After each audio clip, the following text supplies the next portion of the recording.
ನಮಸ್ಕಾರ.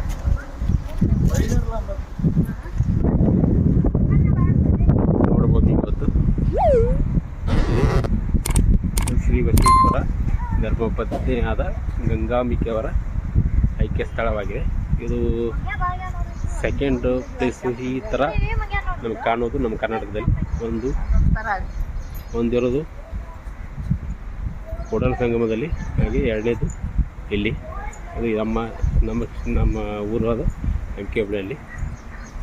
ನೋಡೋಣ ಇಲ್ಲಿ ಎಷ್ಟಿದೆ ಫೀ ಅನ್ನೋದು, ಒಬ್ಬರಿಗೆ ಎಷ್ಟು ಅಂತ ಗೊತ್ತಾಗುತ್ತೆ. ಒಬ್ಬರಿಗೆ 5 ರೂಪಾಯಿ.